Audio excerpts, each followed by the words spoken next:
Ladies and gentlemen, it is a particular pleasure to welcome each of you to this meeting of the Provo City Municipal Council. The date is Tuesday, January 6th. We are beginning the meeting at 5:37 here in the council chambers of the City Center.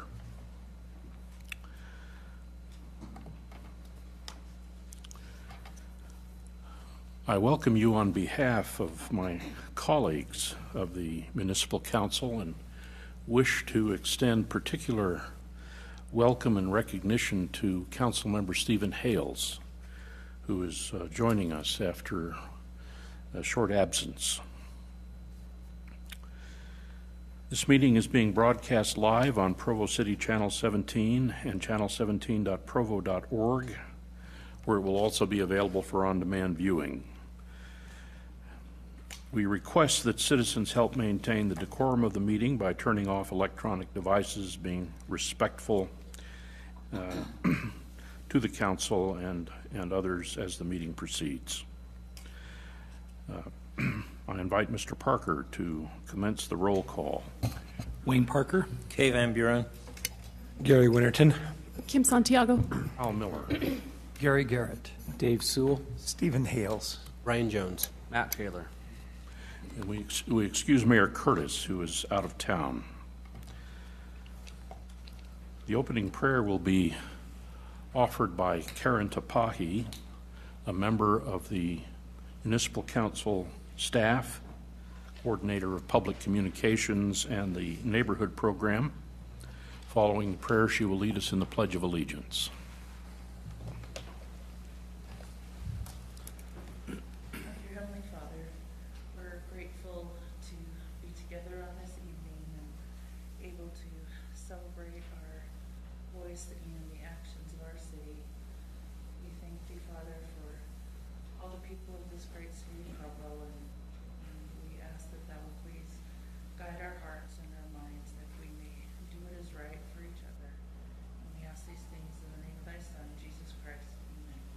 Amen.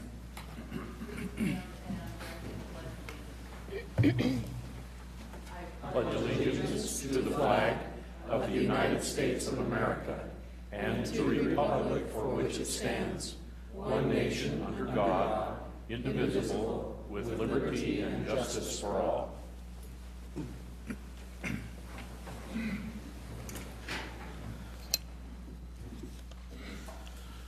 I invite a motion to approve the minutes of the council meeting held on December 2nd, 2014. So moved, Mr. Chair. Thank you, Mr. Winterton. A second?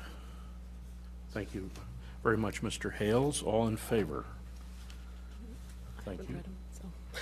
Beg your pardon? I haven't read them, so I'm declining to vote. I completely missed that for some reason. So that is a vote of 6-1 in favor of the motion with one abstention.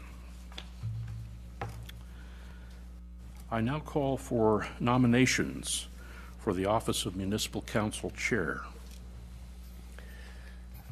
Mr. Miller, I would like to nominate Gary Garrett as the chair for 2015.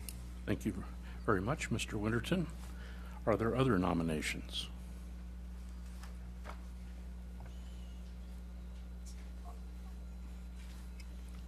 Mr. Hales. I will also nominate the same. Thank you. So we haven't a motion and a second. We have two nominations. Oh, I get it. Of Mr. Garrett. Let's proceed then to vote on the nomination. All of those in favor, please indicate. The election of Mr. Garrett is unanimous in the affirmative. Thank you.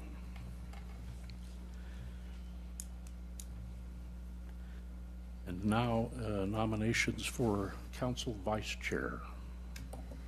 Mr. Chairman, I'd like to nominate Council Member Kim Santiago as Vice Chair Thank you. of the Council. Other nominations? All who can vote for Ms. Santiago as the Vice Chair, please indicate. The vote is unanimous in support of Ms. Santiago as the council vice chair. Before I leave this seat, I have a gift for each of those who have been elected. It turns out that they were my major advisors during this year's chairship, and I deeply appreciate their influence. Thank you.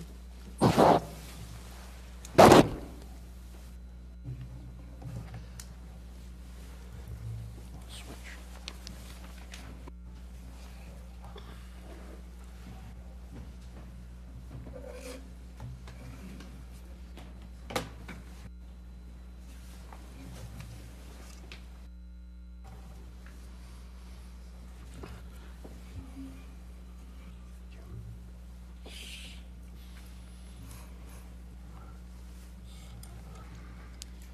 Well, Mr. Chairman, we certainly, Mr. Miller, our former chair, we certainly appreciate your leadership and wisdom and diplomacy over this last year, serving in that capacity.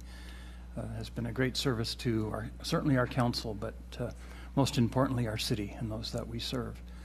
We recognize that, and I believe we have a gift for you as well. Thank you kindly.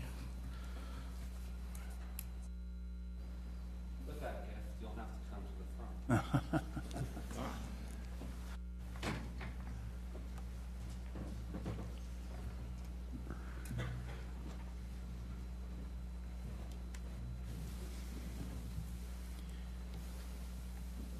Sorry, this is my one annual chance to get to embarrass council.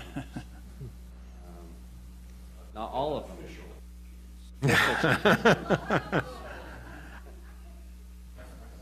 That is true.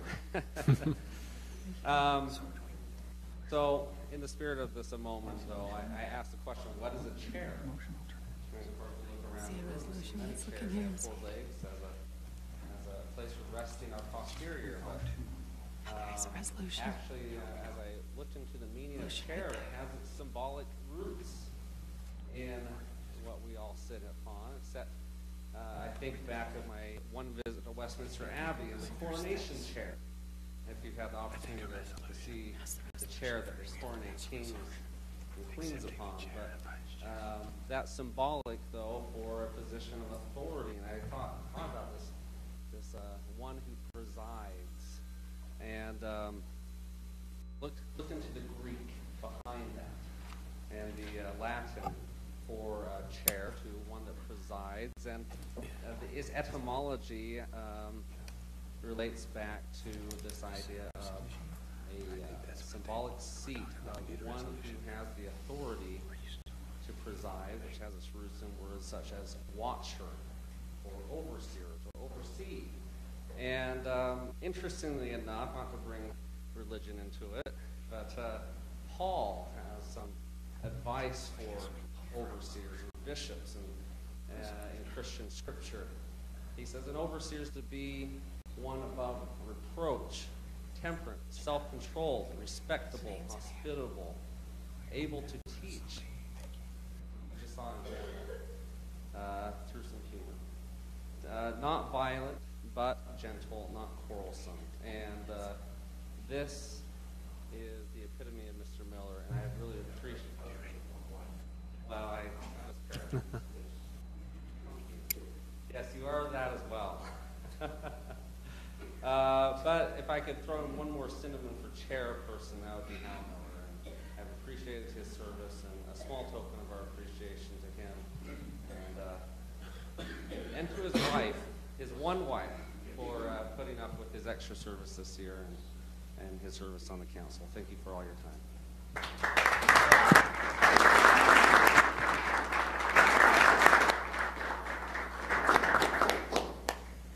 With that, we also have a small gift for our vice chairs that served this year that in like manner. And I look forward to working with Mr. Garrett and Ms. Santiago, and it's been a pleasure to watch them so far in leadership and know that they've been primed. And so look forward to that. Thank you. Thank you, Mr. Taylor. Can I say something? I just wanted to take the opportunity to tell Mr. Miller how much I appreciate the time and effort that he's put into being our chair. He is eloquent, as you know, so it's a joy just to listen to him speak. But I've learned a lot under his chairship, and just appreciate his leadership, the kind way that he has sort of mentored, I guess you'd say. And so I just want to say thank you very much.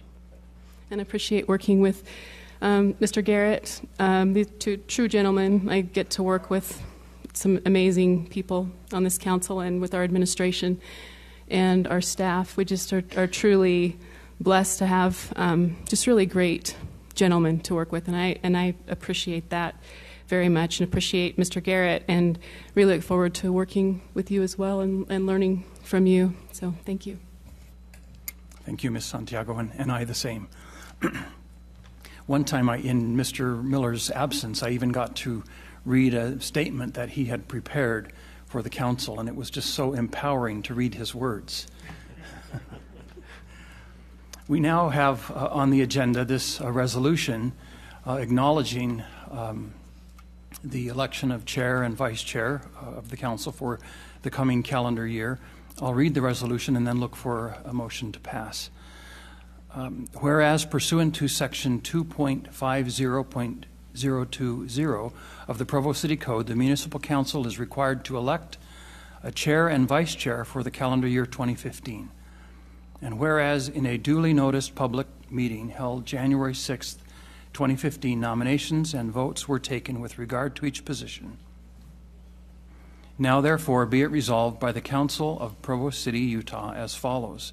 The election of Gary Garrett as chair and Kimberly Santiago as vice chair of the Council of the City of Provo for the calendar year 2015 is hereby acknowledged. Each election shall be subject to acceptance by persons named herein. This resolution shall take effect immediately. So I look for a motion to pass this resolution. Mr. Chair, I'd make a motion to approve the resolution as you've explained. Thank you, Mr. Van Buren. And a second? I second the motion. Thank you, Mr. Miller. Those in favor, please indicate. The resolution passes unanimously.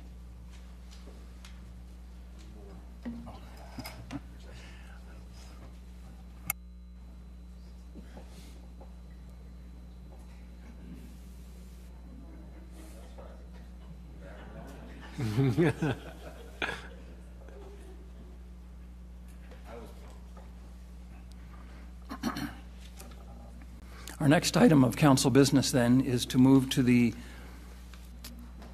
election of a redevelopment agency of Provo chair and vice chair. And Mr. Garrett, if you'd be kind enough to call for a motion to adjourn and reconvene, or recess as the Municipal Council and reconvene as the RDA. thank you. I call for a motion to adjourn as the Provo City Council and reconvene as the redevelopment agency. So moved. Thank you, Mr. Winterton. And second by Ms. Santiago. Those in favor? Great.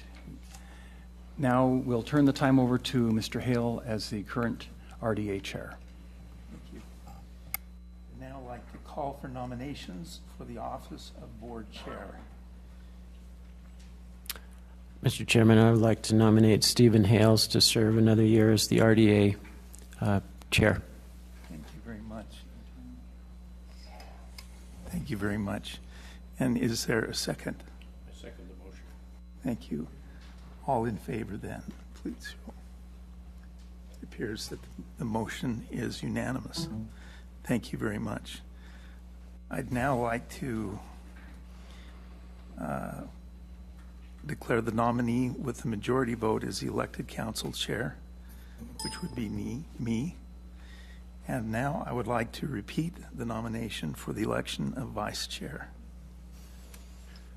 Mr. Hills, I'd like to nominate David Sewell as vice chair for the RDA. Thank you very much. And is there a second? Mr. Garrett, thank you. All in favor? It appears that the nomination is unanimous. Thank you, each one. That will do it for our redevelopment agency of Provo. Mr. Hales? Yes. If you refer to the next page in your notes, there is a resolution also formalizing and memorializing this action. Do you have that on your? Just the summary here. It says a resolution just confirming what we just did. Does that go through? It's a resolution, and it's in similar format to the one we just did a minute ago that just simply states that Mr. Hales has been elected as the chair and Mr. Sewell has been elected as the vice chair. Very good. Resolution appointing the chair and vice chair of the redevelopment agency of Provo City for calendar year 2015. Whereas pursuant to the bylaws of the redevelopment agency of Provo City Corporation, the agency, the positions of chair and vice chair must be appointed at the beginning of each calendar year by the governing board of the agency. And whereas in a duly noticed public meeting held January 6, 2015, the appointments of the chair and vice chair were considered. Now therefore be it resolved by the governing board of the redevelopment agency of Provo City, Utah as follows. Board member Stephen Hales is appointed as chair, and board member David Sewell is hereby appointed as vice chair of the redevelopment of agency of Provo City for calendar year 2015. This resolution shall take effect immediately. Is there an approval? Okay, Kim, thank you very much. And is there a second here? I'll second that motion. Very good. All in favor then, please raise your hand. Thank you. That does it very much. I call for a motion to adjourn the redevelopment agency of Provo meeting and reconvene as a municipal council of Provo. Thank you. And is there a second? Mr. Sewell, all in favor? Excellent. Pass this back down. Thank you, Mr. Hale. Having completed those items of council business, we'll now continue with our agenda and move to the public comment, a portion of our agenda. We invite anyone in attendance to comment on any matters that don't appear on tonight's agenda. Should you wish to make a comment at the podium, please speak into the microphone and begin by stating your name and city of residence. Should you not wish to speak, but instead have your statement read aloud by the recorder, please provide her with a copy of that statement. Those who wish to speak should do so courteously and briefly. Please be aware that the council and administration will not take any formal action tonight on any matters that arise during public comment, but we may respond informally as appropriate.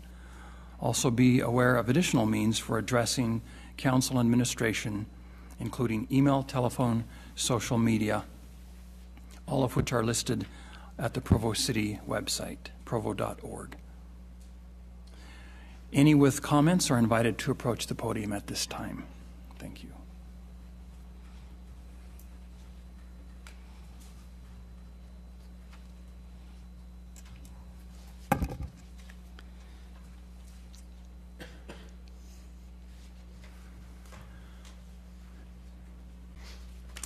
We'll move now to another resolution. This is to consent to appoint individuals to boards and commissions here in Provo City, and we'll turn to Mr. Wayne Parker to identify those.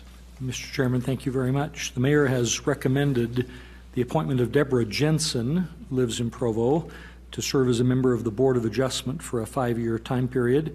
As indicated in the mayor's communication, she comes eminently qualified with a master's degree in architecture and in city planning. Spent 17 years in architectural and urban planning projects and worked for 4 years as a volunteer on the Downtown Atlanta Design Review Committee. Pretty high qualifications to serve as a member of one of our boards. So with that quick summary, we're recommending that she be appointed to a 5-year term on the Board of Adjustment and that you adopt a resolution to do that. Great. Thank you, Mr. Parker. Any questions or comments related to this resolution? I'll look for a motion then. I was just wondering if she was here. Ms. Jensen, Deborah Jensen, are you here Don't today? believe so. Okay, doesn't appear to be the case.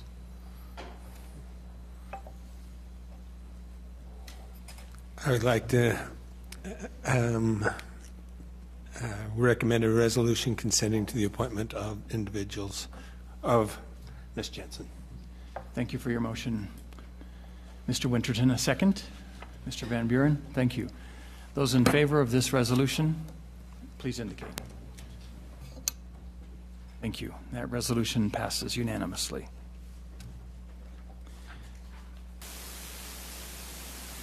Next, we have another public hearing. This is on an ordinance amending the zone map classification from A1.1 agriculture zone to the R1.8 and R110 one-family residential zones for Lot 3 of the Barrett subdivision, generally located at 2312 West Center Street in the Fort Utah neighborhood. This will be presented by another of our community development planners, Austin Corey. Mr. Corey? Yes, thank you. The subject property here, if you want to go to the first slide, is currently in an agricultural zone. What you can see here is highlighted Lot 3 of the Barrett subdivision. The other two lots are those that are south of the flag portion of that lot. So it's currently zoned agricultural. The applicant actually has subdivided and is currently developing the development that's there to the east that you can see that's an R18 designation. His desire right now is actually to take that flag portion of the lot and continue his development basically as infill to the remaining portion there. The pole portion of that lot will be taken out of that subdivision, split in half, and then actually given to the two neighboring properties that both currently front Center Street. So if you go to the next slide then, just as an aerial, to give a little more context of where we're at, we're on West Center Street. This driveway, you can see a concrete drive, that is the pole portion. And so that's the reason for taking that pole portion out of the lot, splitting it, and sending it to the neighboring properties, because the neighboring properties are actually using that at the moment. In doing that, it actually creates a non-conforming lot just in the fact it wouldn't have frontage. So if you've read the staff reports or anything with the Planning Commission, that was discussed then, that there's another phase to the Fisher Farm subdivision, which is recommended that is a condition that's placed on any motions that those plats are actually recorded. And in doing that, that's what provides frontage again for this lot. If you go to the next slide, that gives us the composite look of kind of where we're at. Plat A that's there has been recorded. It's in. Plat B has been through all the city review processes and is just finalizing a few things there. The preliminary subdivision's been approved and everything previously. It's just a matter of recording that now. So you can see there that there's a road that will travel through there, and that's what will provide the frontage to that flag portion. This graphic also gives you a little bit of an idea of why there's a separation in the two zones. The current Fisher Farm subdivision is R18, everything's compatible with that, but those lots fronting Center Street are R110, and so it would be a lot more compatible to have those sharing the similar thing rather than having a zone split on a lot that is going to basically absolve the remaining portion of that. So that's basically the proposal that's in front of you and the result of the applicant's directions. Thank you, Mr. Corey. Any questions of Mr. Corey at this time? Ms. Santiago? Is the road on the east of Plat B that goes down to, that would connect to Center Street if it went through that lot, is that just their idea of what they would like to see happen, or is that something that is planned with this property owner to the south of Plat B? So what shows up right there on Plat B is actually what's been reviewed and approved. What's not here, unfortunately, is actually a Plat C. It comes down and bulbs into a cul-de-sac because the lots fronting Center Street are actually commercial. So the residential portion would cul-de-sac right there. And has the flag portion been sold already? It's in the process until the lots actually split. A formal deed can't be done, and we can't split it until a subdivision occurs where we actually provide frontage. So that's another one of our concerns, city staff's concerns, of making sure that that road frontage is provided before anything's allowed to go forward, because if it was allowed to be subdivided and that pole portion removed, we'd have an illegal lot if Plat B was not to go forward. Mr. Miller. I have a question, Mr. Corey, just out of curiosity. How will the division of the pole take place? Who will preside over the division? So that will be done during the deeding process. What's unique to this situation is the two neighboring properties are actually the owners who are selling the lot. It's a family trust that owns it. There are two brothers on either side of that pole, so they're basically splitting it off. If you actually go to the next slide, Bryce, that's the actual subdivision itself, and the pole portion again is right here. So it will basically just be lopped off even with that, split in half and then through deeds given to each of the neighboring. Thank you, Mr. Corey. If you'd like to stay close by, Austin, we may come back to you. Is there a representative of Patterson Homes here, Mr. Ross Welch, who would care to speak to this proposal? How about the neighborhood chair or neighborhood representative, Mr. Paul Slade from the Fort Utah neighborhood? Any other members of the public who would care to speak? If not, we'll bring it back to council for any further discussion or questions or a motion. Mr. Miller. Mr. Chair, I move for acceptance of the ordinance amendment. Thank you, Mr. Miller. Is there a second? Thank you, Mr. Winterton. Those in favor? And the ordinance passes unanimously. Thank you. Next, we'll move to an ordinance amending Chapter 1.05 of the Provo City Code to create a new design for the Provo City flag. This will be presented by Council Member Stephen Hales. Mr. Hales. Thank you very much. I wonder, is there the PowerPoint movement I could use from my stand here? Do you have that? Yeah.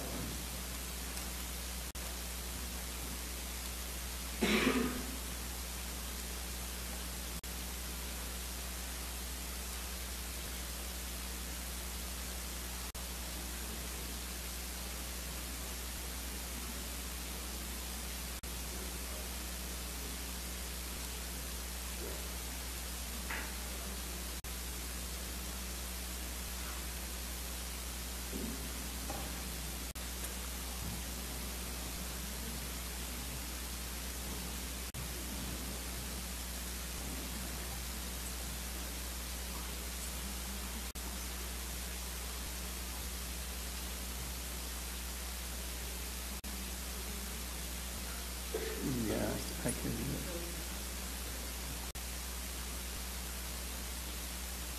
Well, okay.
Just go on from there. Okay, perfect. So let's go on to the next slide. So we spoke quite a while ago about the way that flags are used traditionally. They're used on flagpoles belonging to Provo City. The goal of the flag is to stand as a symbol of the city, its people, its organizations, and accomplishments. The flag is just one part of the entire branding effort being conducted by the city, but it's an important part. So let's go to the next one. The goals of the flag, it needs to be instantly identifiable with Provo. It needs to be attractive and easy to understand. Traditionally, flags have been used on the battlefield to identify armies and troops. Now, this will not be the case with Provo's flag. The flag needs to be a well-integrated part of the city's efforts to promote itself as a desirable location. So the North American Vexillological Association has some guidelines that they've given. They say when you're designing a flag, you should keep it simple, use meaningful symbolism, use 2 to 3 basic colors, no lettering or seals, and be distinctive or be related. Most of these have to do with a flag that's going to be seen in battle. And of course, the Provo City flag will never be seen that way, but it's going to identify the city. So the next issue is some of the top city flags determined by NAVA. Here's number 4, Phoenix, which includes a symbol on a flag. And then the next one, here's one, number 5, St. Louis, which also includes a symbol, and so on. Let's look at the next one. Wichita also has a symbol on the flag. So there are some NAVA top city flags that match these other guidelines that maybe we weren't considering. So let's go to the next slide here. Provo's new flag should create ties to our location and become a piece of visual culture for a place. It should be part of what Provo residents already know. It should be something that will not require additional effort for people to understand. And most existing flags do not follow NAVA guidelines for good design, but if possible, ours should. So here is the proposal that we're making. This is the Provo City logo, and it's only an identifiable image. It doesn't include the type. It will be visible from both sides. People will be able to recognize it for what it is, and it will do exactly the kinds of things that we're hoping that it would do. So, Mr. Chair, I would make a motion to approve the ordinance as written. Thank you, Mr. Hales. And you mentioned NAVA. That's the National Association Vexillologists. Vexillological. Association. And the last A is association? Association. Yeah. Would you care to acknowledge also the members of your committee who worked with you on this project? Yes, I had Sherry Hall Everett was one of our associates, and I don't recall the name now of the third person. Jason Bates? Jason Okay. Bates. A student. Great, thank you. Any other comments or questions of Mr. Hales before we look for a second on his motion? Ms. Santiago. I just feel like we're very fortunate to have your expertise in this area. I'm an expert in your field of marketing and design, and appreciate your efforts on this. It's beautiful, and it's simple, and it just says Provo. You look at it and you think Provo, and I think it's the perfect flag for our city. So I appreciate your efforts and your time that you put into this, and as well as your committee. So thank you. Thank you very much. Any other comments? Stephen, can you explain this to? I know it's our logo, but would you kind of go through that logo and make? Is it possible for you to tell us why it's unique to Provo? What makes this our symbol? From the very beginning, I think the designers have tried to create something that encapsulates what we see around us. So it's got the lake, it's got the mountains, it's got the sunshine. The three colors make it distinctive to our area. And we've had it now for a couple of years, even though maybe people don't see it specifically as one spot. Everyone knows that it stands for Provo. For that reason, I think it works well for the city. Is there a second to Mr. Hale's motion? Ms. Santiago? Thank you. Those in favor of this ordinance amending this chapter of our city code to create this new design for a Provo City flag, please indicate. And that motion passes unanimously. Thank you, and thanks again, Mr. Hales, for your work on this. An exciting day for Provo to have this new flag.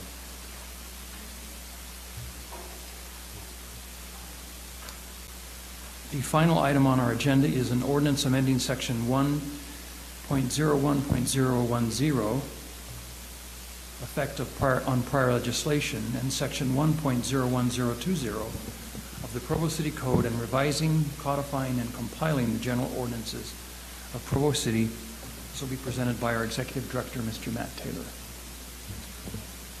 Thank you, Mr. Garrett, members of the council. State statute, as well as Provo City Code, requires that we do compile all ordinances of the city code or city ordinance into a code, a compilation of ordinances. This is done on an annual basis. We have met a new record for having this done by the first meeting of the year. We have been utilizing some alternative practices which have allowed us to expedite and speed up the codification process and keep us on track. A big shout out to Louise Jorgensen, which has made this deadline, and appreciate her work and involvement in making this the most complete and accurate code as early as possible for us to consider. We will publish between 1 and 2 dozen hard copies for archival purposes, but largely the code remains online and is accessible that way through code.provo.org. Thank you, Mr. Taylor. Any questions of Mr. Taylor? If not, I'll look for a motion. Yes, Ms. Santiago? The last part 3, is it typical to have that part in it where that gives the council staff for formatting, grammatical numbering, and similar errors to be corrected and updated? And is this with council? Does this come to the council? Sorry, I'm just looking at the wording. I'm trying to figure out how this all fits together. This is the boilerplate ordinance we've used for a decade or more. Okay. And so that's just part of the traditional ordinance that's been adopted. Okay. It does authorize staff to do those type of functions. And if there's any substantive changes, you've brought those to us, correct? And that will continue to happen with this. So this language is a little bit different than there was a proposal some months ago to allow automatic updating by staff of out-of-date state code citations. That's not applicable here. For instance, when it talks about numbering, that's just, if we look through and we realize there's 6 subparagraphs and the number 6 is numbered number 7, we can change it to 6. Right. It's those kind of errors that this is. Okay, that makes sense. I just wanted to make sure that we weren't, Going back giving away our opportunity to overview any sort of other changes, more substantive changes, I guess is what I wanted to make sure. Thank you. Thank you, Ms. Santiago. Other questions? Look for a motion then. Mr. Van Buren, motion to approve. Is there a second? Mr. Hales, thank you. Those in favor of this ordinance amendment, please indicate. That ordinance passes unanimously. Thank you. I'll now look for a motion to adjourn. Thank you, Ms. Santiago. And second? I'll second that. Mr. Winterton, thank you. Those in favor? Thank you. We'll stand adjourned. Thank you.